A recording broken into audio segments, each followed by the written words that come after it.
Honorable Men Discord. Let's talk Nicki Minaj's Turning Point interview.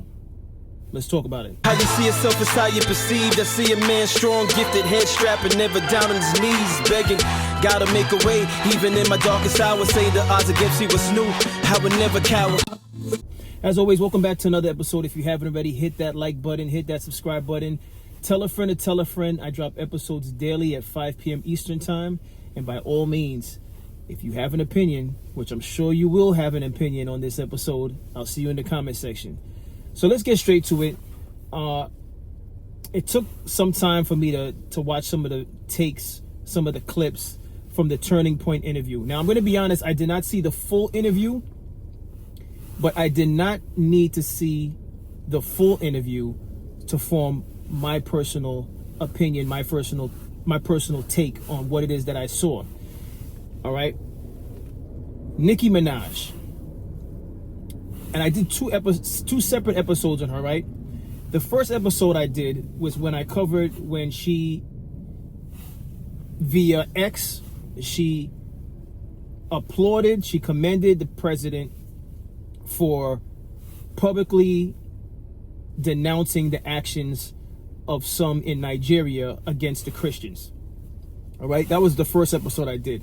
She got a lot of flack for that. Some of her fans, some of people that were not so much her fans, but people that were aware of her celebrity were up in arms about, oh, she's giving credit to the president, right? The second episode I did is when she went to the UN to again applaud the president publicly in front of the UN and also speak on what was going on in Nigeria. So she got flack for that again. So you could say she doubled down, right? So she knew she got flack the first time from fans. Then she went to the UN and she also addressed her fans. Is it the Beehive? No, that's Beyonce. The Barbs, excuse me, the Barbs. All right. So she addressed the Barbs and let them know, listen, basically paraphrasing, stay out of your feelings. This is bigger than your love for me as an artist. This is about putting a microscope on injustices that are being taken place in Nigeria. Now, lastly, which is why I'm doing this episode, again, she's stirring the pot. She's ruffling feathers. She's upsetting some fans. And she went on Turning Point, which was the platform formerly held by Charlie Kirk, who was unfortunately assassinated on live TV.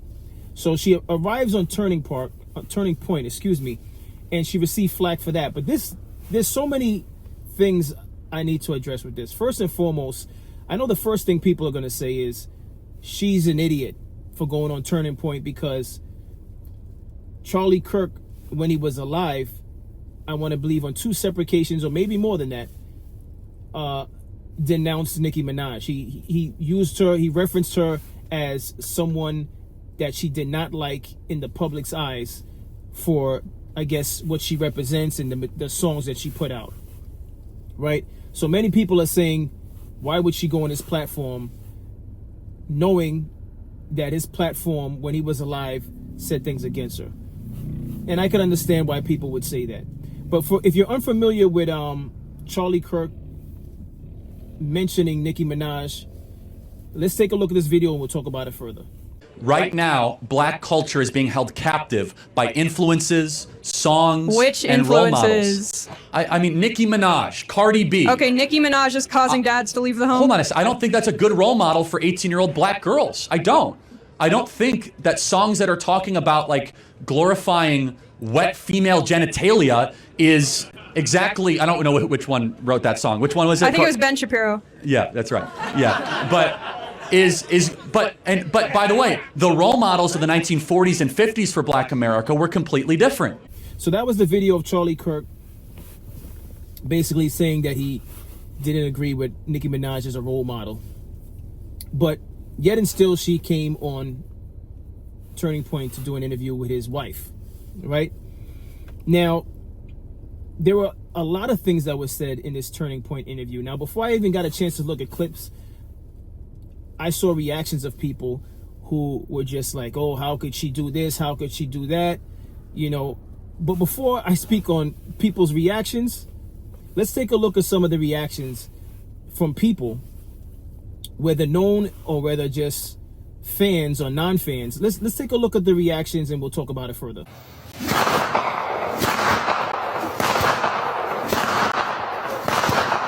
MAGA Minaj. Her becoming full right-wing MAGA, as much as I may make fun of it, it seems absolutely insane and not representative. I'm not saying Nicki was filled with ideals in her music, but yo, she was outright like anti-transgender yesterday on stage.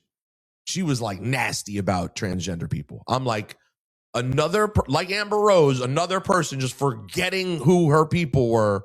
One of the reasons that people like the Trump administration, who usually weren't even that political, but maybe had some things, you know, some carryover from other lifestyles that they needed to deal with, is because you could pay for access to the president of the United States. That's unusual. And because you can do that, people are like, I like this guy because I never would have got access to Barack. I couldn't have bought my way out of something. No. You know what I'm saying? And by the way, I understand it. I don't support it, but I understand these people and their agenda. But correct me if I'm wrong. That's the definition in the textbook of sellout, right? 1,000%. Responded by posting this. Know your neighborhood and protect your community. Wait, hold on. California's Megan's Law website makes it easy to access publicly available information about registered sex offenders in your area.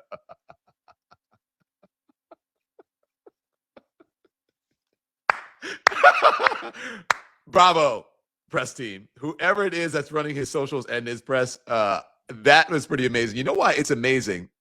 It's amazing because Nicki Minaj's husband is a registered sex offender.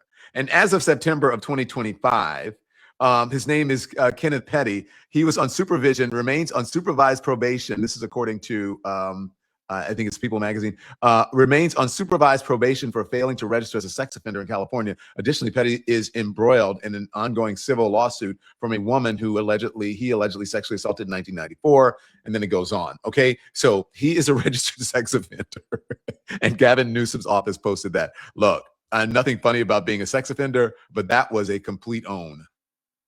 And so again, people don't know what to make of Nicki Minaj right now. She's doing this. Especially with a man who said that Black women did not have brain processing power. And Black folks are like wondering what is going on with Nicki Minaj. And then she makes the assassin flub, okay? And then Erica Kirk, no less, makes a flub of her own, because people have been calling Erica Kirk a grifter and others who they believe are grifting off of Charlie Kirk's death, meaning the president, the vice president. Again, that's not me saying that. Well, that's what it looks like, that they're grifting off of someone's death. Erica Kirk has, again, been on this media tour. People grieve differently. But this is a flub that she made about grifting. Here it is. It's literally 2 in the morning, and I'm finding out that Nicki Minaj is a Trump supporter. And I mean full-fledged, like, I'm sure she voted for Trump. And not only did she vote for Trump, she don't regret it. Oh, God. You know what I find crazy about all these videos? People who are Nicki Minaj fans who are saying they're not going to support her because they're a Trump supporter. So you're not going to support someone who stands up for Christian values, someone who's speaking up for all the Christians who are losing their lives in Nigeria, for someone who stands up for children to not transition. You're not going to support someone who is doing those kind of things. That really just shows the type of character you are. And that's one of the main reasons in 2021, Charlie Kirk called out the Democratic Party when they started bashing on Nicki Minaj. He may not have agreed on everything she did, but he did see her as a person. You guys turn your backs on people as soon as you can, even though you've supported them for years, just because they have different political views than you. And that says more about you than it does about anyone who supports Nicki Minaj or Nicki Minaj herself, because she standing on business while the rest of you are crying on the internet, upset that someone has good morals and good values. Hope that helps. So there you have it. Those were a barrage of reactions about Nicki Minaj, who's a grown woman, making the choice to go on Turning Point. Right? So Let me first say this. Nicki Minaj is a grown woman. Yes, she's an artist, but before anything, she's a grown woman. And second to that, she may not even say second to that is her as an artist. She might say she's a mother. Or she may say she's a wife, then she's a mother. Then she'll say she's a sister, she's a daughter, and so on and so forth. The problem with the world, and this is my take on all of this, they're turning this Nicki Minaj interview into something as though Nicki Minaj runs the world. Let's keep things in perspective. It wouldn't even matter if Nicki Minaj was actually in politics. We know she's an artist and she's speaking on political issues. Well, someone may say it's political issues. Others may say it's current events. Language is a very strong thing, right? And it comes down to labels. So some people say it's politics. Others may say she's speaking on current events, social issues. She's speaking on things that affect her and her belief system, which is, she says she's a Christian, which is why she's on Turning Point. Never mind the fact of what Charlie Kirk had said about her when he was alive. She actually spoke on the fact that she's changed. She no longer necessarily adheres to that of the industry, which would explain why she's on Turning Point. Turning Point, whether you liked it or not, whether you agreed with some of the verbiage in Turning Point, at least by what Charlie Kirk said and his wife, their base is in Christianity. Now, that's a whole nother subject, whether you subscribe to Christianity, whether you subscribe to a religion, that's a whole nother topic, and I could make 2, 3, 4 parts to this video. Let's stay on track with the fact that Nicki Minaj is a woman. She's a wife, a mother, a daughter, before she's an artist. We know her as the artist. That's what's made her successful in the people's eyes. But understand this, before the artist, she's a human being. And last time I checked, we're all allowed to have an opinion. The problem that people have is people, when you're in the public eye, they like to put you in a box. And yes, she may have came out in the industry one way, but she's clearly in an interview explaining that she's changed. Whether or not you want to accept the fact that she said she's changed in her thinking, as a matter of fact, she said she used to be in church. So she used to be in church, and she went into rap, then, you know, she got into the industry, she became successful, but she no longer liked the dealings in the industry. And she's entitled to go through those changes, as we all are. Many of us watching this episode aren't the same people we were back in junior high school. We're not the same people we were in high school. We're not the same people we were in college. We're not the same people that we were when we lived in a certain neighborhood. Now we're in the suburbs. You see where I'm going with this? It seems like some people that are really against what Nicki Minaj had to say have put her on a pedestal as if she's godlike. And let me be clear within this episode. Not one person, including myself, is godlike. Now, if you don't believe in a God, then just disregard this episode, because it's like it's going to be one of those things where we're never going to agree. All right? I believe in God. Right? But let me just say this. The problem with Nicki Minaj and this whole thing is, this is not about white or black political views versus non-political views. This is not about conservative versus liberal, which some people are making it about that.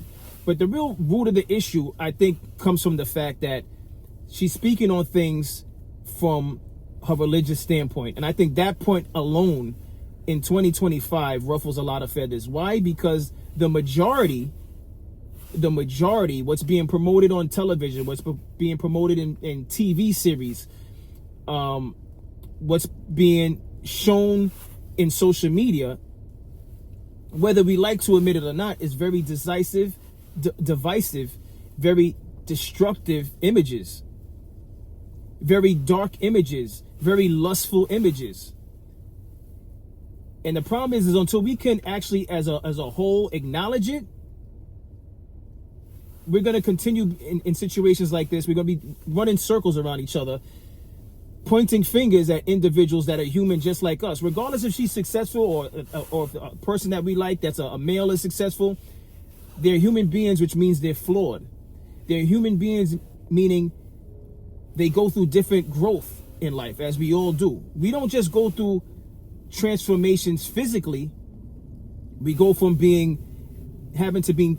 taken care of to being self-sufficient to, in our latter years, we have to be taken care of again when we're seniors, right?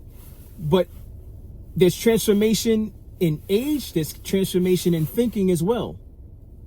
But the problem is, again, some individuals in this world want to keep people boxed in as if they have to stay the same way that we like them. So for the Barbs or some of the fans of Nicki Minaj, they want to just know her for her music. She's an artist. She gets on camera. She looks beautiful. Stay like that. It's almost like when they attacked LeBron. There was a female commentator who attacked LeBron, who basically said, "Shut up and dribble," because he had a view on an issue. People want to box you in and leave you there. God forbid you choose to speak on something that you oppose, especially if what you oppose is against the masses. At that point, you got a whole world against you. Now, let me say something. I want to say this in closing, because I don't want to make this too drawn out. Damn if you do, damn if you don't. That's an old saying. So some might say, oh, she used the success to now all of a sudden turn on people and speak down on people, right? Again, she verbally said in her own words on the platform that she went through a change, a spiritual change. She said that. Spiritual changes come when they come. There's no timeline on it. So some may look at it like, oh, she exploited the music industry to get what she wanted. Now she's successful. Now all of a sudden she's changing her views. Listen, that's her choice. Who are we to tell anyone what they should believe in and what they should do with their own personal life? The problem is, again, some of us put these individuals on pedestals as if they're godlike. They're just regular human beings with super talents. Regular human beings that have been blessed. Regular human beings that worked hard for their positions, that grinded for their positions. But they're not perfect and they're not godlike. So as long as we take a deep breath and understand that, we won't be so offended when anyone says something that we don't necessarily agree with. It's not anyone's job to represent the entire world. It's no one's job to represent the entire world. Now, when you're a political leader, a president, a mayor, a king, a queen for Europe and that type of government system, you have to try your best to, not necessarily the parliament government, but in democratic government, you have to try your best to work for the people, to do things that the majority wants to happen. That's in the majority's best interest, I should say, right? But even then, you're still a human being. You're going to be flawed. You're not going to make the perfect decisions. I said this before also. President Trump isn't a perfect president, but it first starts with him as a man. Same way it starts with Nicki Minaj as a woman, it starts with him as a man. He's a man first before he's a president. He's a flawed man. He's absolutely a flawed man. Some things he may do may be decent, and I'm not going to say there's a bunch of great things that he's done, but my point is he's going to do some things that people respect and like, and he's going to do other things that they don't like. A lot of people don't like anything that he does, and that's fine that you believe that. I'm not here to talk about President Trump or the or political figures. I'm just making the point that human beings are flawed. There is no one that's perfect. Human beings evolve. Human beings change. Positions change. You might have had a position for one thing 5 years ago that you no longer agree with now. So in closing, stop treating Nicki Minaj as though like she's some savior that let you down. It is you. Look yourself in the mirror. It is you that made the mistake and placed that person on such a high pedestal that you're disappointed at something that they said. I'm a fan of Michael Jordan. I'm a fan of Nas, Lauryn Hill, Stevie Wonder, several different entertainers, Denzel Washington. But if I was to find out that they did something that I don't agree with, I don't hold them on a high pedestal. I'm just a fan of their artistry. I don't hold them on a high pedestal. I may be disappointed at some of the things they do, but it's not going to change the way my life plays out. I think the Nicki Minaj, these last few weeks or last few months with the things that Nicki Minaj has been doing, I want to say, last few months or last few weeks, I think it's an amazing topic because it just shows how people lean on others as if they're some type of like messiah. They're human beings. They might have more intelligence than you in some cases, not so much Nicki Minaj, and I say that respectfully. We may look towards other people for their intelligence because of their success, their wealth, but keep in mind, stay grounded. These people are not perfect. None of us are, including me. And I say it time and time again because I like to hold myself accountable on this channel. I don't get on here as if I'm all knowing, which is why I say I'll see you in the comments, because sometimes some of the perspectives in the comments enlighten me. So I'm gonna close with this. What's your thoughts on Nicki Minaj as a human being? What's your thoughts on her going on Turning Point? Did it affect you personally? If it did, how did Nicki Minaj going on Turning Point affect you personally? If it didn't affect you personally, let me know how it affected you and why. Why were you affected by Nicki Minaj going on Turning Point? And she's not a political figure. Some people say, oh, she supported Trump. Listen, regardless if she said anything publicly about President Trump, he was going to finish his term. We do know that, right? He was going to finish his term. In this democracy that we live in, once someone's elected, they get a chance to finish their term, whether we voted for them or not. All right, so let's not lose sight of the reality of how this world or this country in the United States runs. Like it or not, President Trump will finish his term unless for some reason, he passes away from natural causes or what have you. The point is, he's going to finish his term, regardless if Nicki Minaj went on Turning Point, regardless if Nicki Minaj went to the UN, and regardless if Nicki Minaj went on X to say, I like the fact that he spoke about Nigeria and what's going on in Nigeria. But that's my thoughts on this episode. What's yours? As always, I appreciate everyone for tuning in. If you haven't already, hit that like button, hit that subscribe button, tell a friend to tell a friend. I drop episodes daily at 5 p.m. Eastern time. And as always, stay honorable.